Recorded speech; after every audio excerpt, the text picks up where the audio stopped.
Namo tassa bhagavato arahato samma sambuddhassa. Namo tassa bhagavato arahato samma sambuddhassa. Namo tassa bhagavato arahato samma sambuddhassa. Before I start on the sutta discussion, I just want to make an announcement. Sharon has lost her copy of the middle-length discourses. If anybody has seen a copy, it looks like this. It's not a small book, so but if anybody has happened to see a copy with, it has your name in Chinese characters on it. It has a different cover. Oh. And in a white carrying bag. If anybody has seen that, then please inform her. Okay, so now we continue with the we're in the Satipatthana Sutta. This is Majjhima Nikaya Sutta number 10. And we are in the section on contemplation of phenomena, Dhammanupassana. And we come to the section on the 7 factors of enlightenment.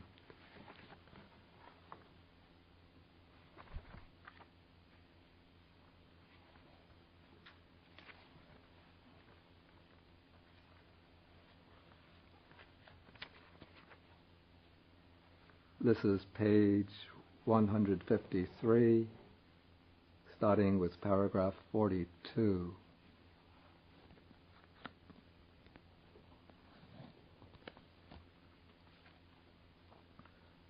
Okay, so now, just to recapitulate a little, the section on contemplation of phenomena, Dhammanupassana, begins with the section on the 5 hindrances. And now, in the framework of the Buddha's teaching, there's a kind of direct opposition between the 5 hindrances and the 7 factors of enlightenment. So in many suttas, in the Samyutta Nikaya, in the collection on the enlightenment factors, one sees the 5 hindrances and the 7 enlightenment factors are constantly opposed to one another. So it's said that the 5 hindrances are the 5 main obstacles to the development of the mind. And the 7 factors of enlightenment, those are the most important factors that lead to the liberation of the mind. So, in my understanding, in the section on Dhammanupassana, contemplation of phenomena, the real main contrast here is between the 5 hindrances and the 7 factors of enlightenment. The 5 hindrances are the factors that have to be overcome, to be eliminated, and the 7 factors of enlightenment, those are the main factors, the main qualities that have to be developed, that have to be matured, that have to be brought to perfection.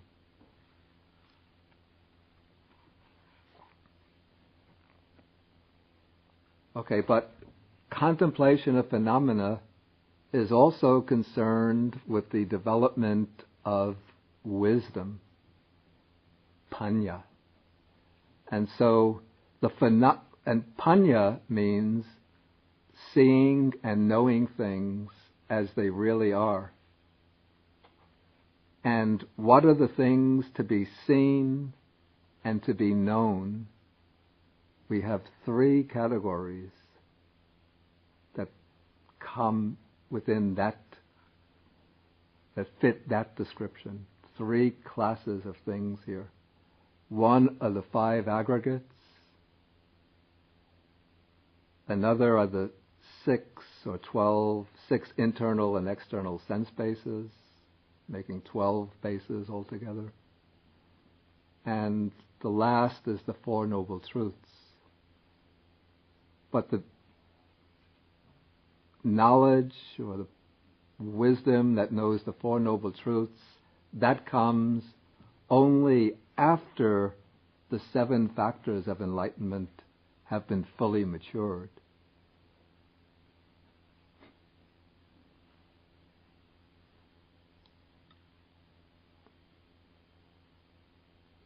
Is it shut or? Okay.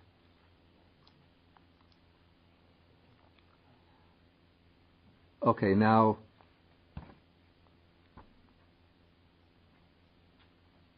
the aggregates, the 5 aggregates, maybe enough, because it's getting to be a little distracting for me. The 5 aggregates and the 6 internal and external sense bases, once the 5 hindrances are overcome, these are the things that appear within the sphere of contemplation. So when the mind becomes freed from the 5 hindrances, becomes well-focused, well-concentrated, then one can direct that concentrated mind to explore and to investigate the field of living experience. And as one is investigating, exploring the field of experience, one uses these particular schemes as ways of organizing the totality of experience and seeing experience in terms of the categories of the Dhamma. To see experience in terms of these basic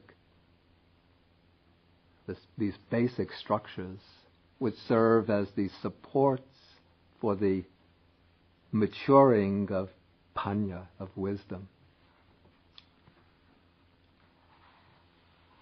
And so with wisdom one explores the 5 aggregates. With wisdom, not only the 5 aggregates, but their arising and passing away. Again, with wisdom, with insight, one explores the 6 sense bases. And one also, the 6 internal sense bases, that is the sense faculties, and their respective objects, and also the fetter that arises dependent upon both.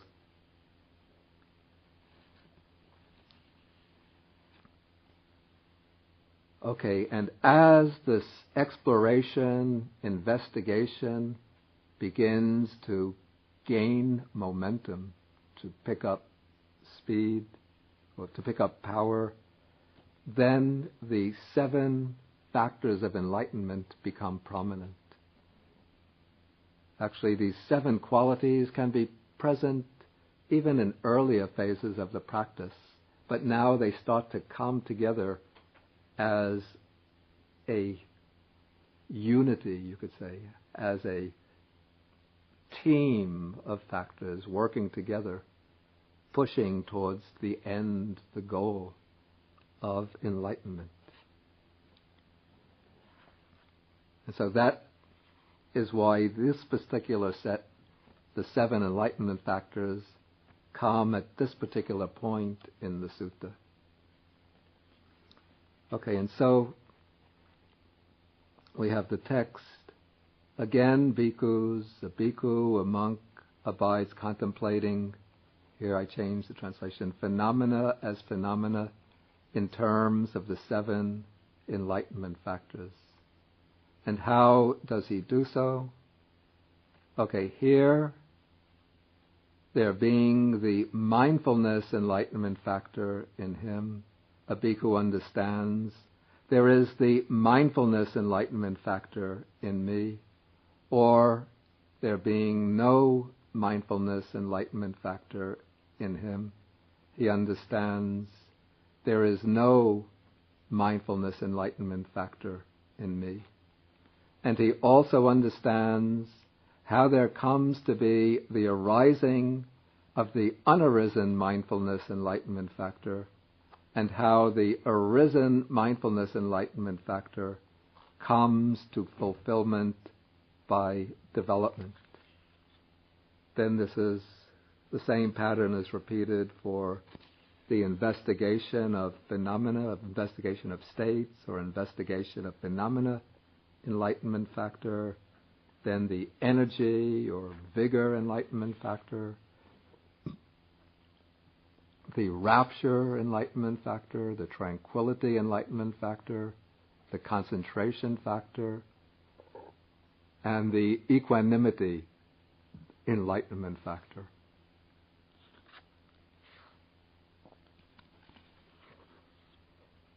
So in the case of each one, when that factor is present, he understands this factor is present. When it isn't present, he understands it isn't present. He understands how this particular factor arises while it is yet unarisen. And after it arises, he understands how it comes to fulfillment by development.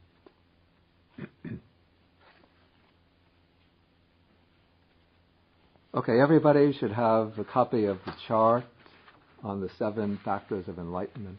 Here I pulled together material from a number of suttas and commentaries.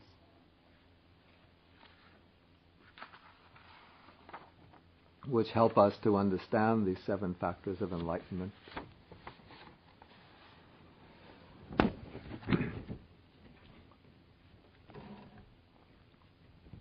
Okay, so the mindfulness enlightenment factor is described in the suttas. In one place it's explained, interestingly, after a monk learns a particular teaching, it said that one recollects that Dhamma and thinks it over. And here the verb recollects, anusarati. This verb is related to the noun sati. You could see from the stem form of the verb sarati. That gives us the noun sati. So recollecting, remembering is related to mindfulness. And here it's a little puzzling, I have to say, and unusual to think that sati as mindfulness is connected to remembering or recollection. But in Indian languages, in ordinary speech, the word sati or Sanskrit smriti means memory. And the Buddha took this word from ordinary speech and gave it the special meaning, so that here one is remembering not the past, but one is remembering to be aware of the present. Or one is calling to mind the present, recollecting the present.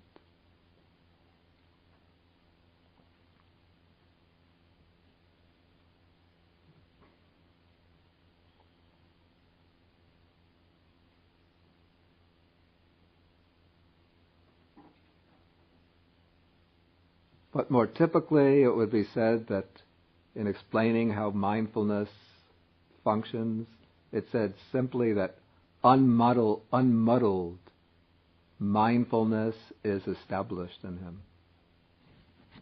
So this mindfulness means, you could say, awareness of things that are occurring in the present as they are occurring. That's the sense in which mindfulness functions as an exercise in meditation.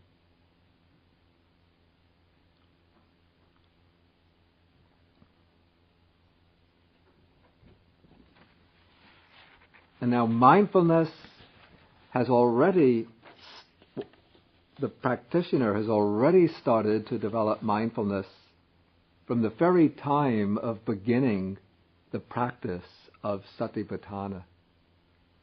So we can say that the enlightenment factor of mindfulness is first coming into being only when one reaches the stage of the very end, almost the end of contemplation of Dhammas.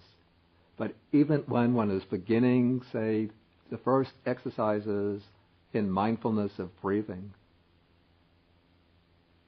or observation of feeling, or observation of mind, in any of the exercises, the key factor to begin with is the arousing to bring up this mindfulness.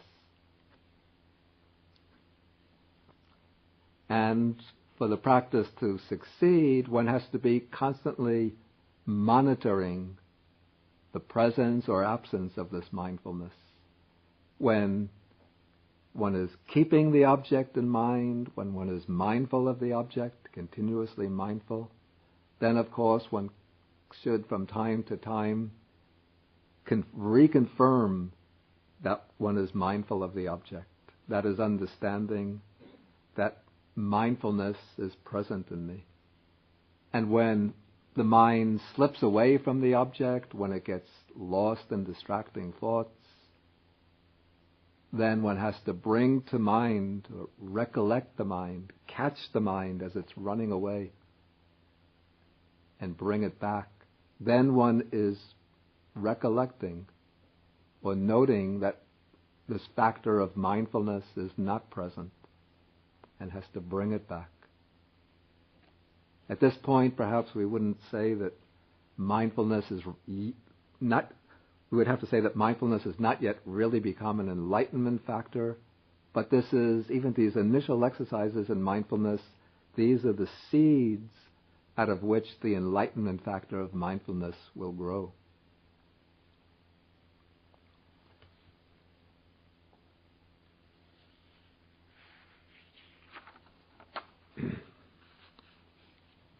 And one also understands how there comes to be the arising of the unarisen mindfulness enlightenment factor.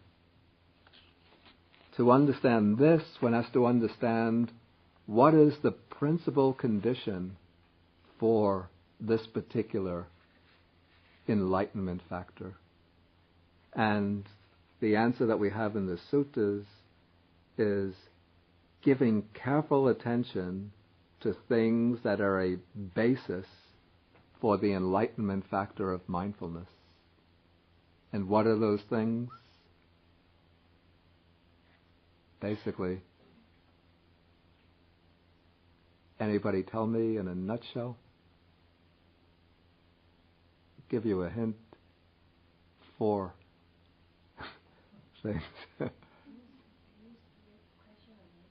What are these things that are a basis for the enlightenment factor of mindfulness? Hint is that there are 4 of them.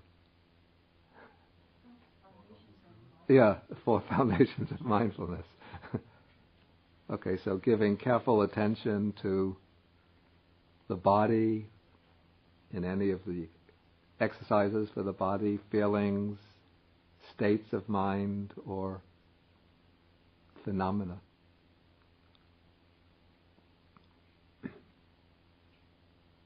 And the commentaries give a number of other conditions.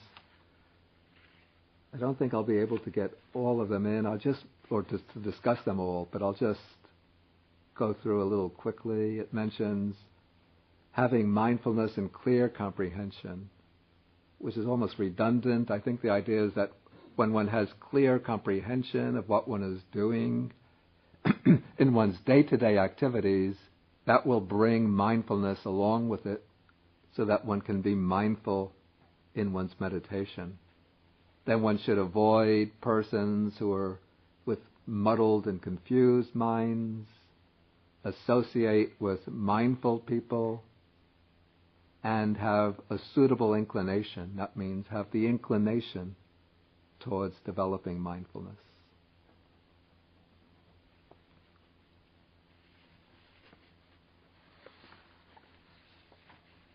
Okay, as the mind becomes established in mindfulness, or as mindfulness becomes established in the mind, then one becomes able to distinguish more and more precisely, more and more clearly what is taking place in the mind. And one becomes more and more sensitive to the particular qualities of the mental states. And then, at this point, one starts to look into these mental states as they're arising and to distinguish them, to discriminate amongst them, to see what has to be restrained and overcome and what has to be encouraged and stimulated and strengthened. This is the initial stage of investigation of phenomena. In the suttas, it is explained simply. He discriminates that Dhamma, that is this Dhamma that he is observing with mindfulness. He discriminates that Dhamma with wisdom, examines it, investigates it.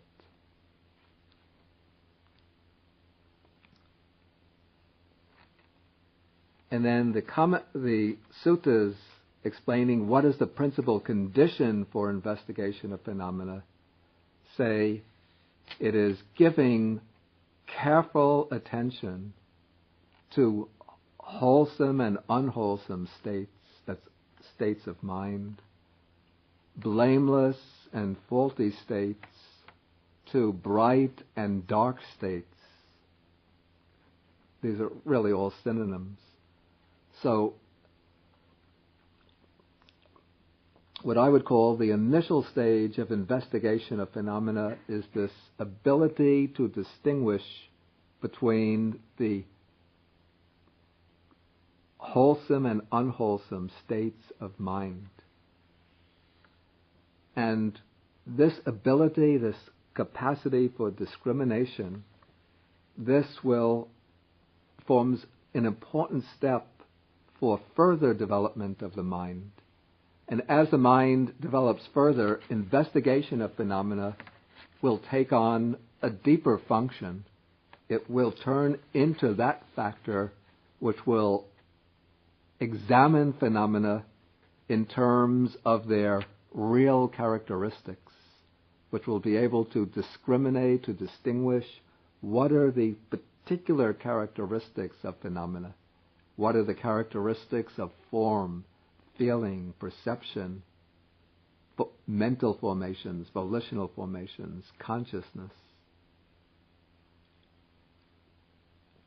And then it will investigate the general or universal characteristics of phenomena, the characteristics of impermanence, of dukkha or suffering, unsatisfactoriness, and the characteristic of anatta, selflessness, non-self.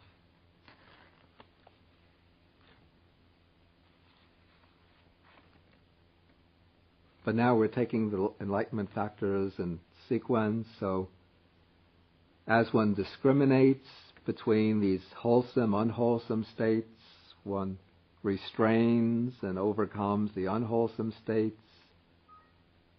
One is strengthening the wholesome states.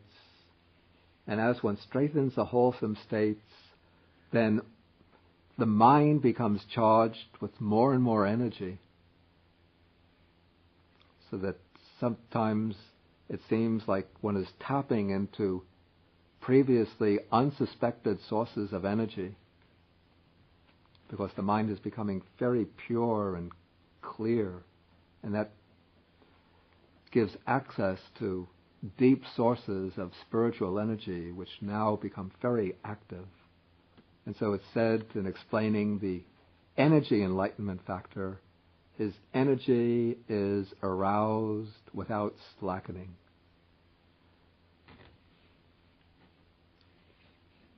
Oh, but I should go just quickly through the other conditions for the investigation of phenomena.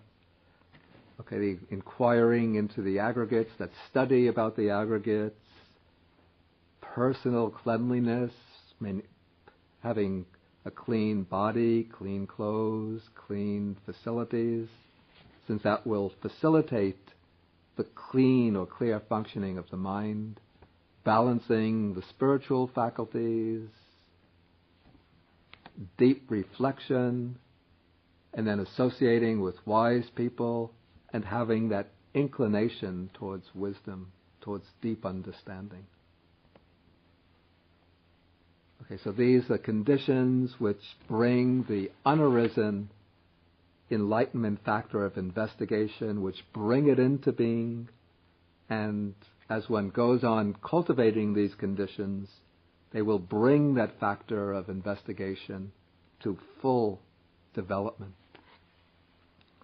Okay, now energy arises, this very powerful energy. And what is the condition for the arising of this energy? The sutta says, giving careful attention to the three elements of energy. These are called dhatus, elements of energy. What are these three elements? One is the element of arousal.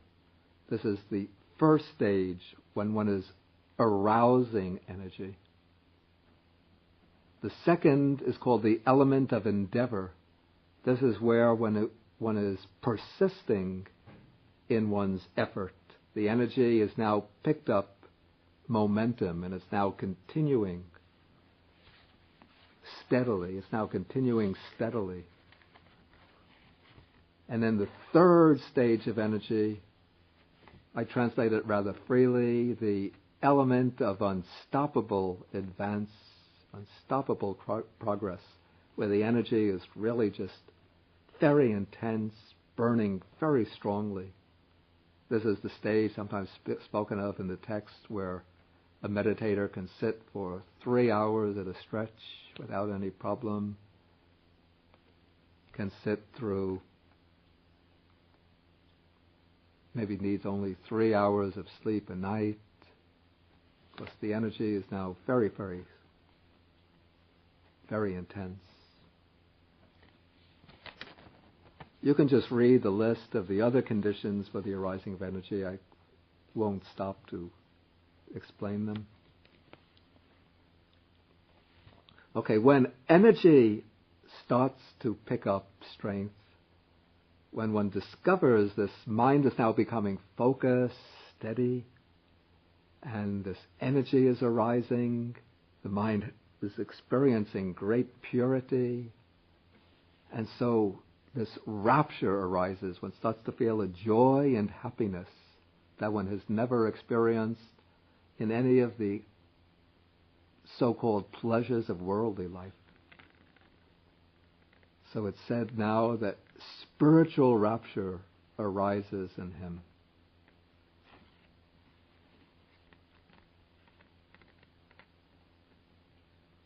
So the principal condition for the arising of rapture is giving careful attention to things that are a basis for the enlightenment factor of rapture.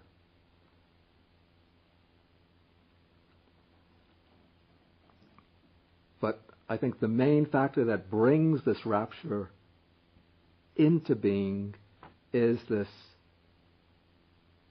force of energy arisen through growing, increasing mindfulness and the power of investigation. But to strengthen the rapture, from time to time, one can do such things as recollection of the three jewels.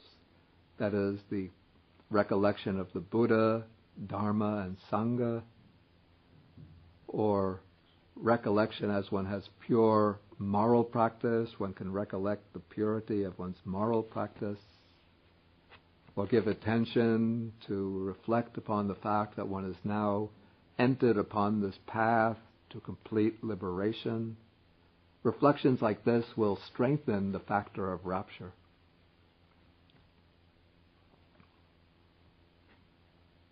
Okay, now rapture in itself, when it comes up, naturally it's a very joyful experience.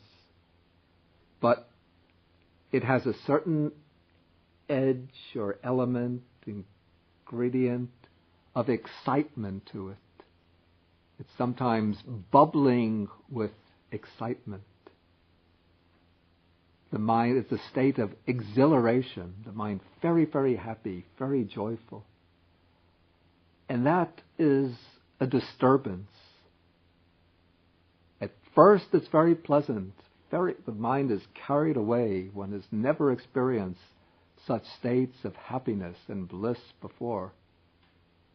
But that ecstasy, that exhilaration, is a state of excitement, agitation, a very subtle agitation. And so one has to prevent oneself from becoming attached to that rapture and joy, but goes on just observing one's objects with mindfulness. One has to note even that rapture with mindfulness and let it go, let it go, let it go. And as one lets go of the rapture, just attending mindfully to one's principal object of meditation, the rapture settles down and the mind becomes tranquil. The text says the body becomes tranquil. Of course, that rapture is a state which also, it seems, to pervade the body, so that the body is also excited, the mind is excited. But when one lets the rapture go and keeps the mind just steadily focused on the main object, the breathing, could be the rise and fall of the abdomen, focusing upon any of the 5 aggregates one might be observing, or just observing the impermanence, unsatisfactoriness, selflessness, whatever. The body becomes tranquil and the mind becomes tranquil.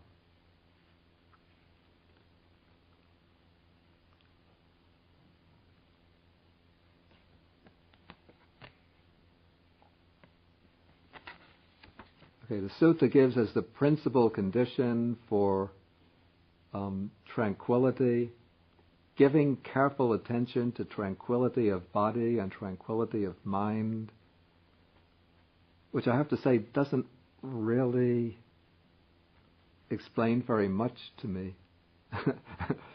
But what I would say is the principal condition for moving from rapture to tranquility is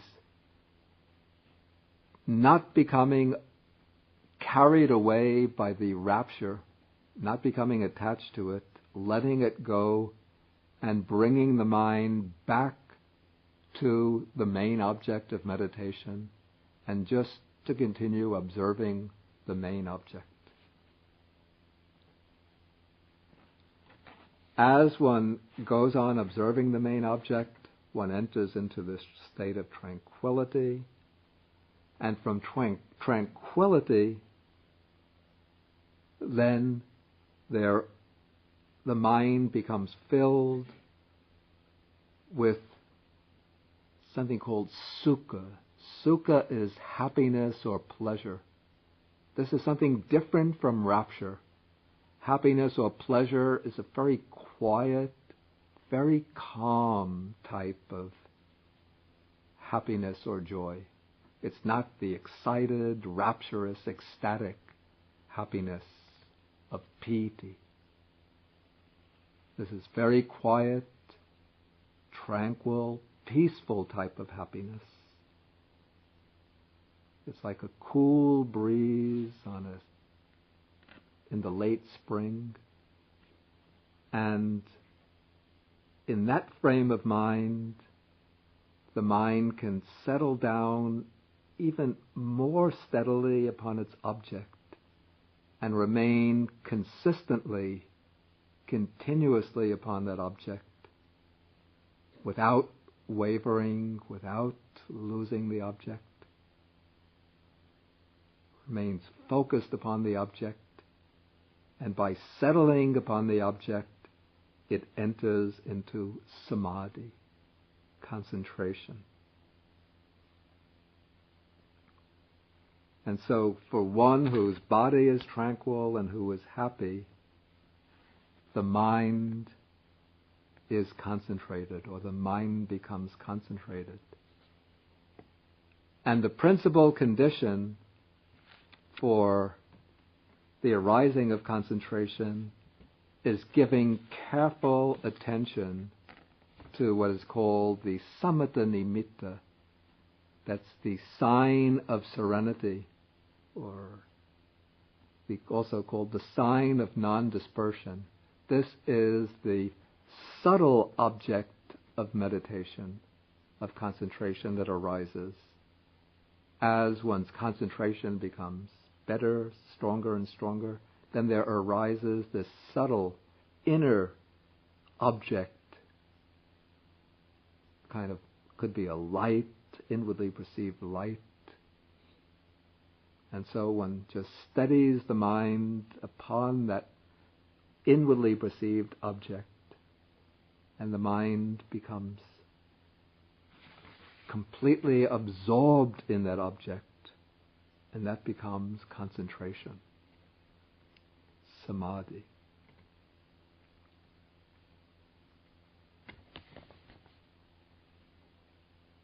Then some other conditions mentioned by the commentaries, again balancing the spiritual faculties, skill in meditation, so that one knows how to apply the appropriate remedy for the particular fault in the meditation. If the mind is too excited, one knows how to calm it down. If the mind is too inert, one knows how to stimulate it or to arouse it. If the mind is a little dejected or discouraged, one knows how to encourage it.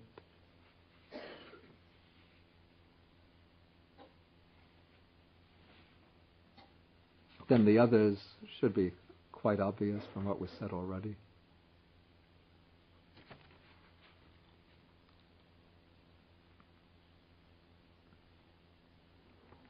Okay, and then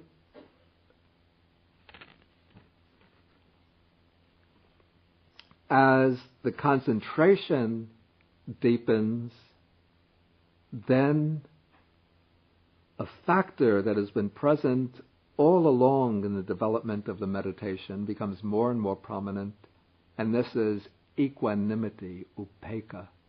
This is the quality of simply looking on from a kind of standpoint of detachment, looking on, observing whatever is happening without being carried away to the left, to the right.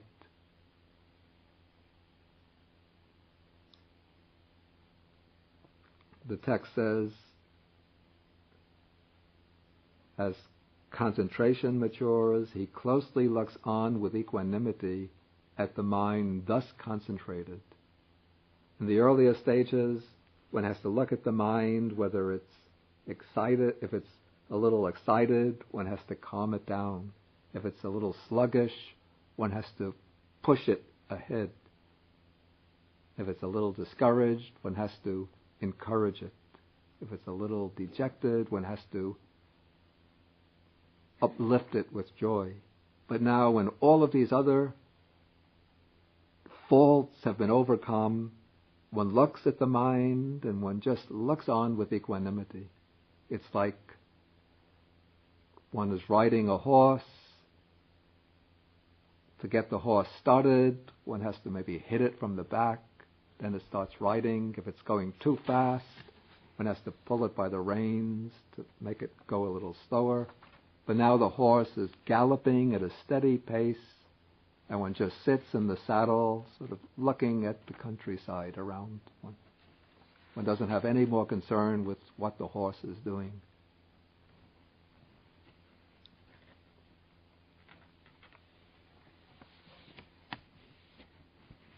And it said that this factor of equanimity arises from giving careful attention to things that are a basis for the enlightenment factor of equanimity.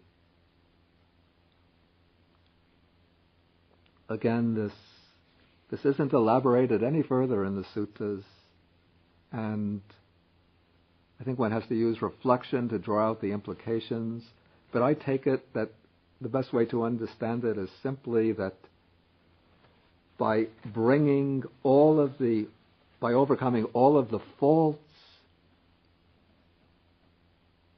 in the concentrated mind, all of the little minor faults of the concentrated mind, then the mind becomes perfectly concentrated, and then equanimity reaches its pinnacle.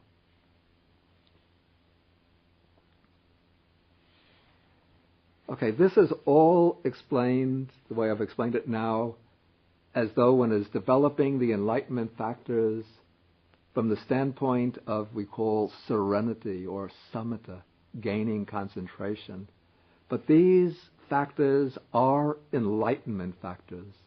They are factors which are directed towards the attainment of enlightenment, which means that they also function, and I would say that they especially function in the framework of developing insight or vipassana.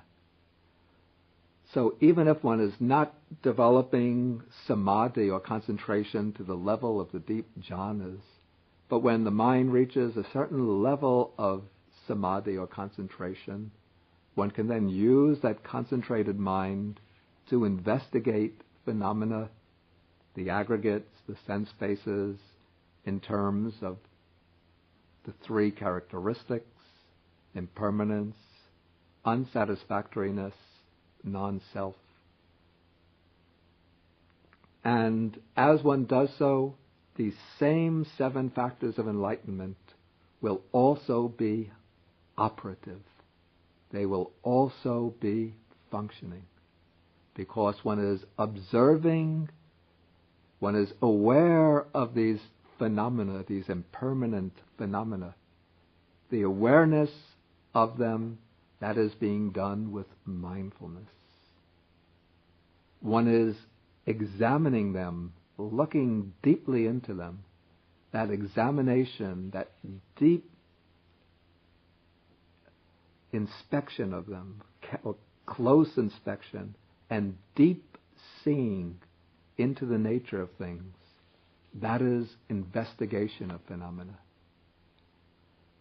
As the mind with mindfulness, as the mind is investigating things backed by mindfulness, it is also being powered by energy. And as there is energy, that will bring along rapture. That rapture, again, has to subside and give way to tranquility. And at a certain point within this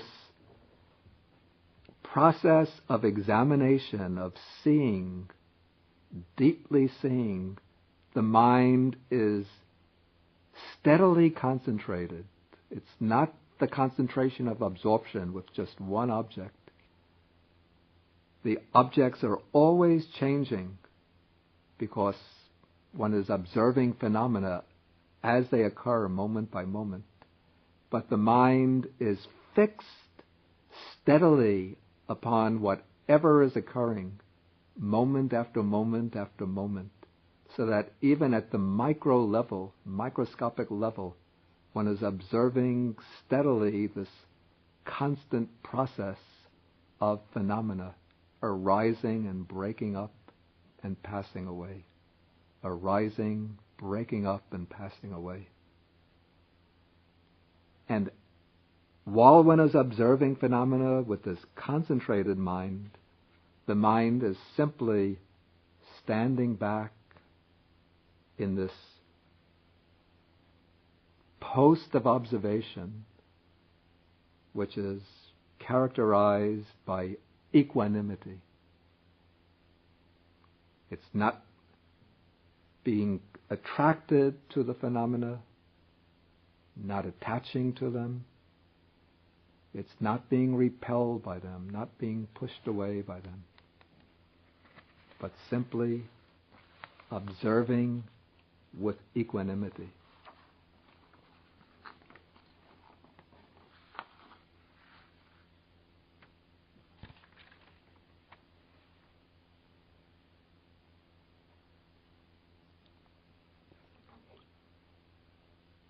I'm going to move into the next section, because what I've just said now just moves, say, seamlessly into the next section. Then I'll ask for questions at the end. Okay, now this observation with insight into the impermanent, unsatisfactory, selfless nature of phenomena is already that takes place when these 7 factors of enlightenment have now come to maturity, come to strength.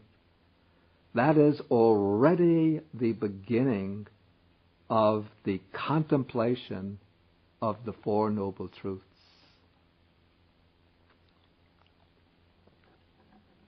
And with the Four Noble Truths now, the contemplation of phenomena, this 4th section of the Satipatthana Sutta, now comes to its climax, to its culmination.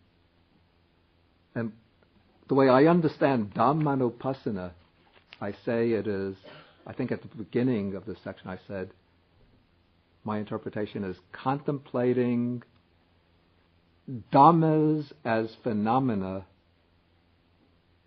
in terms of the categories of the Dhamma, of the Buddha's teaching, in order to penetrate the Dhamma as the truth of the Buddha's teaching. And now the penetration of the Dhamma as the truth of the Buddha's teaching is what takes place in the section on the Four Noble Truths. Should I say that again?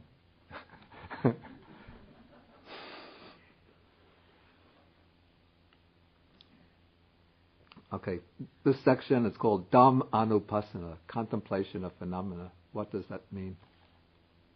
There are many interpretations. This is my interpretation. If you reject it, it's okay. It doesn't matter. There might be other interpretations. But okay, Dhamma's phenomena. So, Dhammanupassana is the contemplation of phenomena in terms of the categories of the Dhamma as the Buddha's teaching, in order to penetrate the Dhamma as the truth of the Buddha's teaching.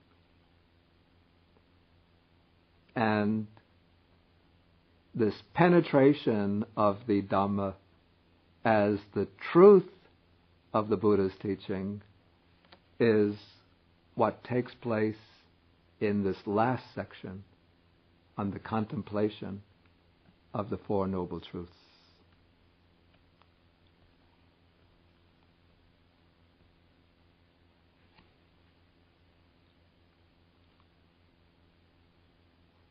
Okay, so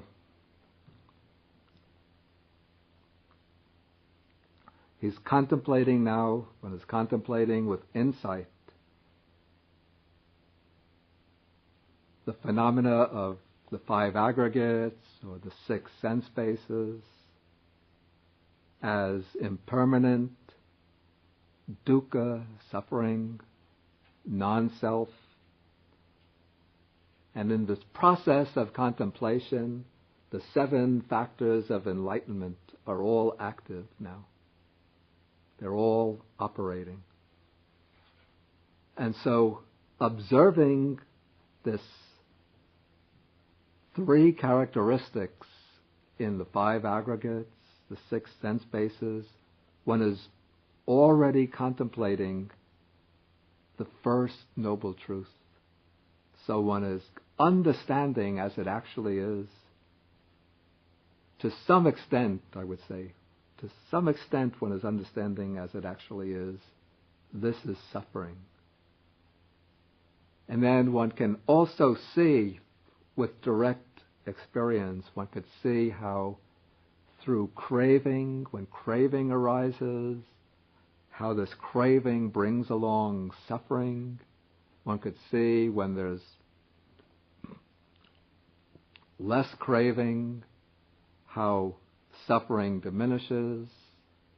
One could see this as a matter of immediate experience.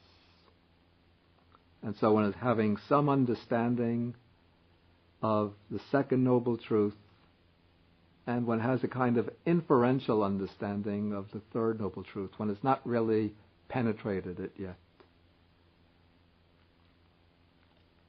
And one knows that this path one is practicing, that this is, one has at least some sense that this is bringing an end to suffering.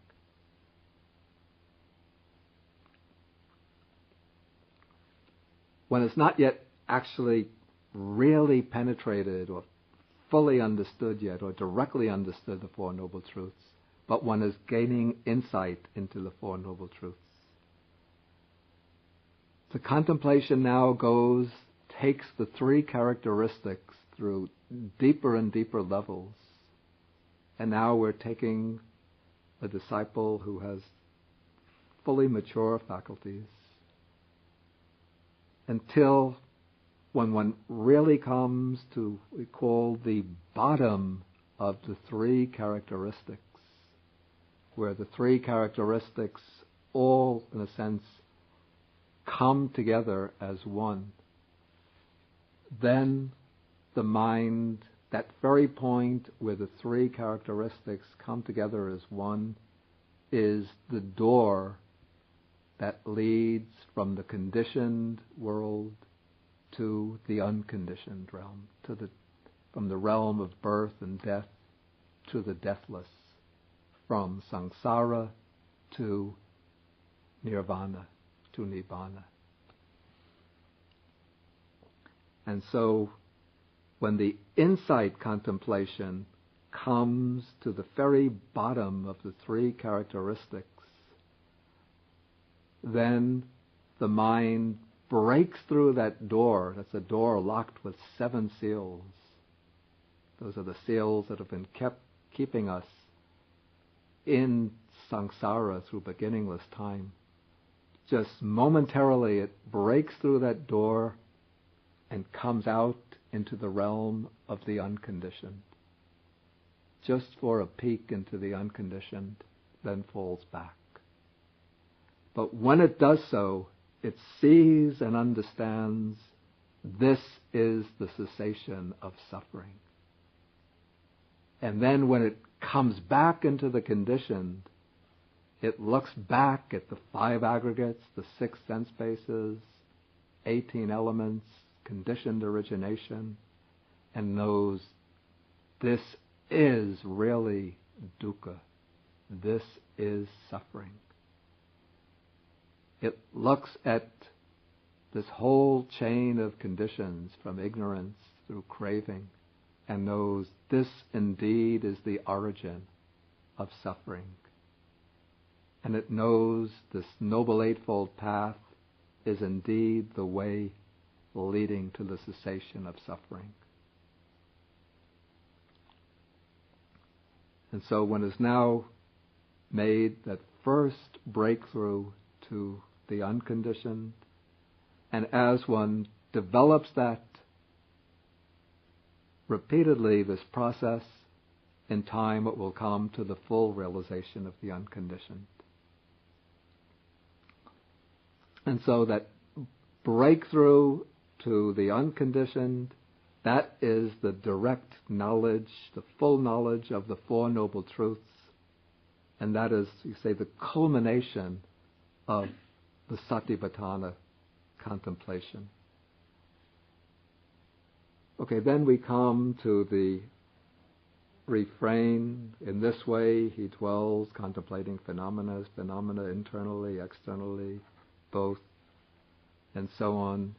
That is how a monk, a bhikkhu abides contemplating phenomena in terms of the Four Noble Truths. Then, to conclude, the Buddha has, we call this the guarantee or statement of promise.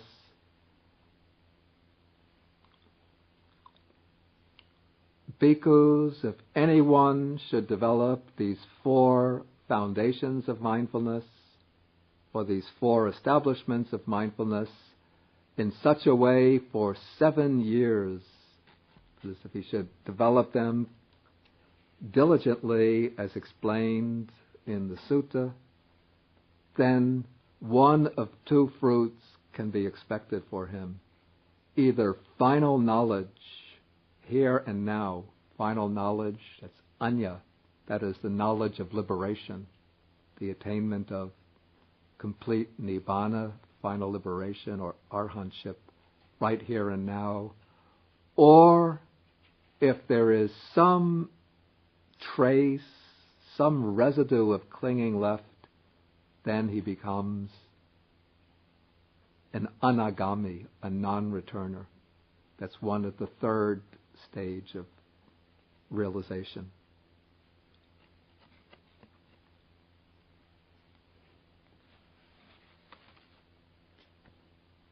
So in a way, the Buddha is promising here either the fourth or the third fruits of the path, not even the second or the first.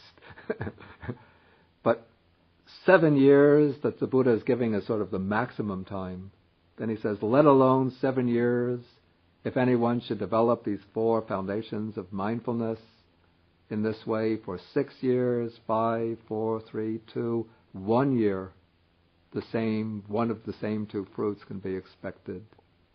But even 1 year is too long. There are disciples with sharper faculties. They might develop the four foundations of mindfulness for 7 seems to be an auspicious number. So 7 months, 6 months, 5 months, 4, 3, 2 months, 1 month, even half a month, one of two fruits might be expected. Either final knowledge here and now, or if there is a trace of clinging left, non-return. But for some disciples, really sharp faculties, 2 weeks is too much. So if anyone should develop these four foundations of mindfulness in such a way, for 7 days, one of two fruits can be expected for him, either final knowledge here and now, or if there is a trace of clinging left, non-return.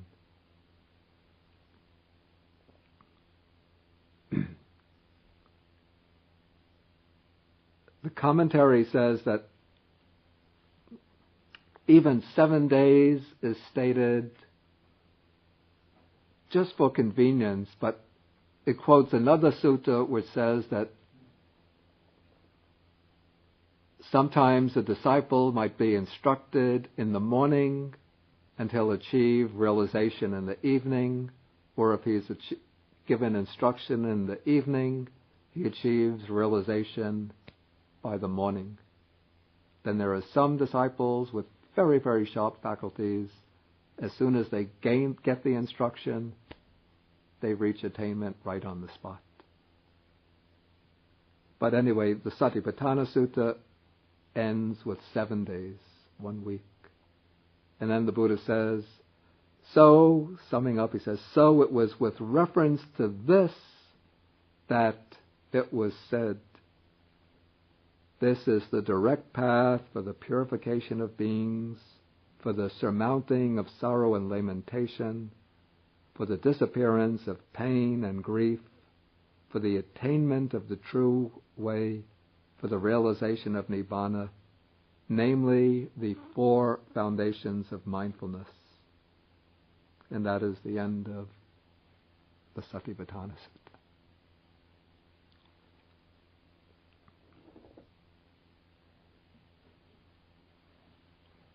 Okay, at this point, I say I ended right at the spot, right at 8 o'clock. If there's any questions? You mentioned something, I didn't catch it, about you mentioned 7 seals holding his 7 seals. keeping his preference. I didn't know what that 7 referred to. I don't know why I picked the number 7 out. It was just arbitrary. It's supposed to be 7 seals. Breaking through to realizing Yeah. something holding up. Aren't there supposed to be 7 seals on the door to heaven, something like that? So the literary right? Yeah, I wasn't making a doctrinal reference. One might say the 7 latent tendencies. Then I thought, as I was speaking, I thought I could have mentioned 10, the 10 fetters, but then I would have had to say that he breaks through 3. But then, if there are 7 fetters remaining, how could he get through the door?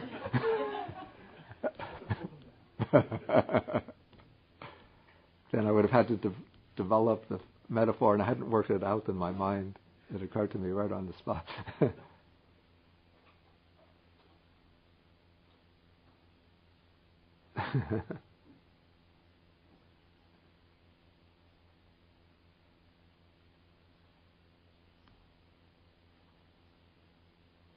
Yeah, if there are other questions. I was just noting how this list of 7 factors, I know you mentioned how it differs from the jhanic meditation, but there are certain striking similarities. Yeah. Rapture turns into tranquility and looks like the second or third. Yeah. Even when we're at the concentration, even when the concentration, Yeah. the enlightenment factor comes to full maturity, that's still not the same thing as jhanic concentration. And you're saying that's because you don't have one object in mind, you just have whatever objects come to. It's an interesting point, and it struck me many times that the sequence seems to have some parallels to the jhana, even moving from concentration to equanimity, from samadhi to upekkha. You could almost take it to be the movement from first jhana or even second jhana. Second jhana is sometimes said to be an eminent state of samadhi, to fourth jhana. In the fourth jhana, upekkha, equanimity, is prominent. But I have never seen the suttas make that parallel.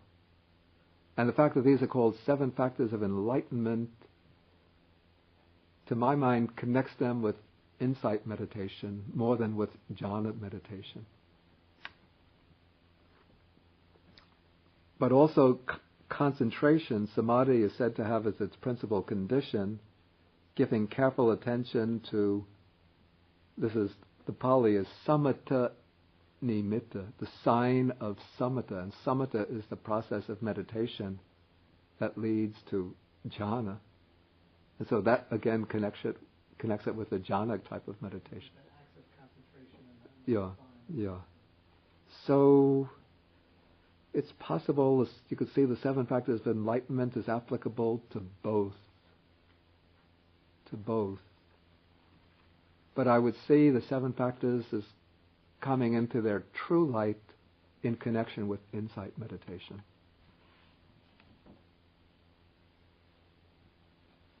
Yeah, Janet. At the beginning of the 7 enlightenment factors discussion, you were talking about how they were stated in some suttas as being in direct opposition to the 5 hindrances. Yeah. And then later you mentioned that once the 5 hindrances are overcome, that's the only way to get into studying or focusing on the other bit. But beyond that reference, is there any other connection that I should have been looking for between the 5 hindrances and the 7 enlightenment factors?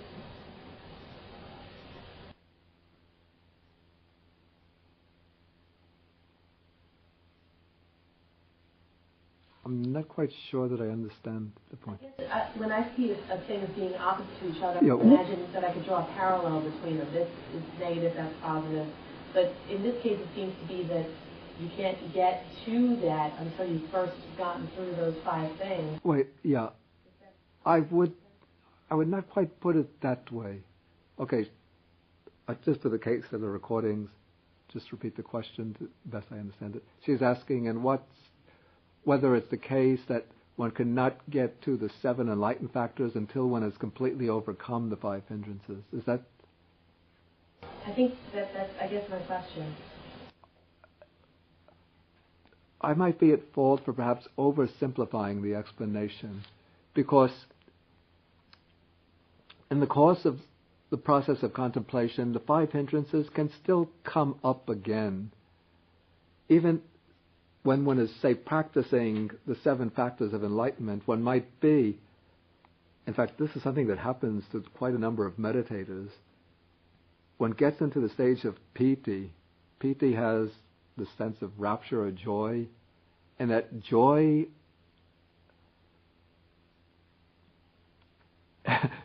gets connected with, at a very subtle level of the mind, is connected with sensuality.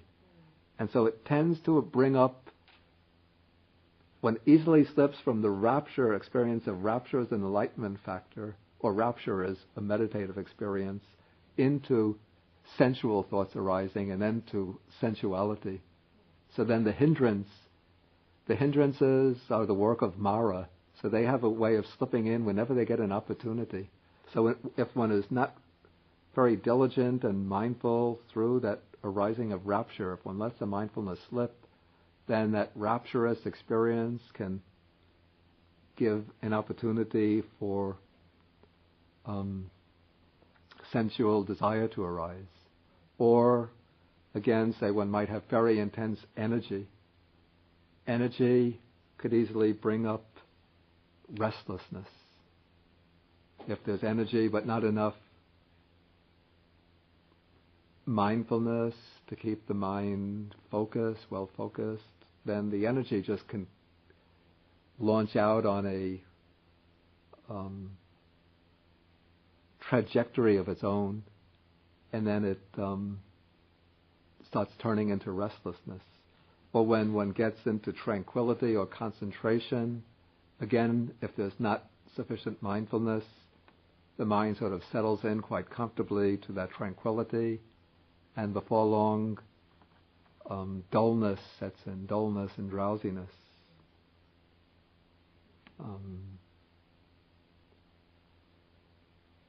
Or maybe if one gets blocked at a certain stage in one's progress and can't go further, then, or some external disturbances come, one gets into a nice state of tranquility, then school lets out someplace in the neighborhood, children come running by making a lot of noise, and anger and ill will comes up. Or somebody turns on the radio across the street very loudly, or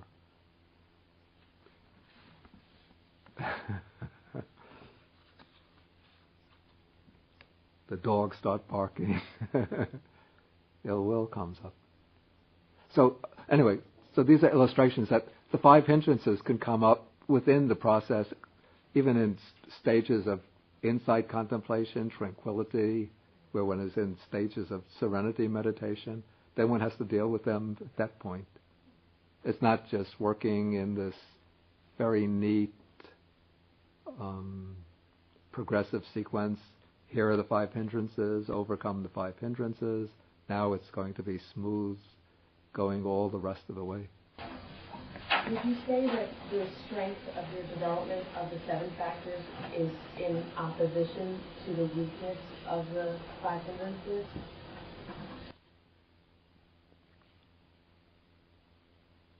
Is the strength of the development of the 7 enlightened factors... One goes up as the other one goes down? I would say that there tends to be such an inverse proportional relationship between the enlightenment factors and the 5 hindrances. So when the 5 hindrances are overcome, the enlightenment factors become stronger. But the 5 hindrances are very stubborn, and they could find an opportunity to come up again and take command. So maybe within particular, say, meditative session, if one overcomes the 5 hindrances, then the 7 enlightenment factors will become predominant through the rest of that session, but in the course of one's development, in the course of a lifetime, one doesn't know.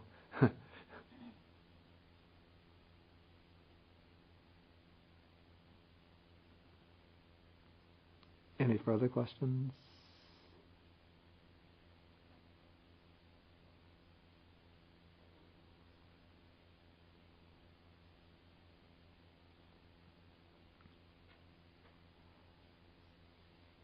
Okay, if there's no questions, then we will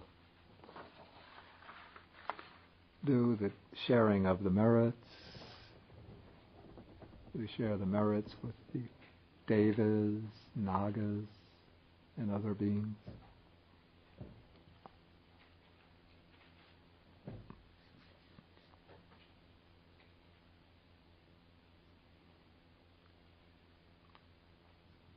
Akasata chabumata deva naga mahitika punyantang anumoditva chirang rakantu sasanang.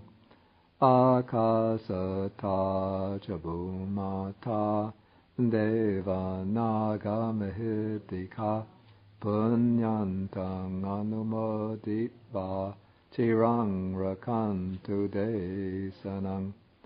Akasata chabumata deva naga mahitika punyantang anumoditva chirang rakantu mang parang.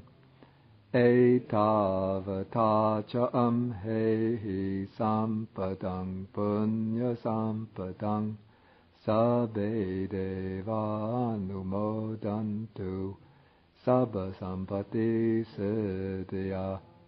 Etavata cha amhehi sampadang punya sampadang sabbe bhuta anumodantu sabba sampati siddhya.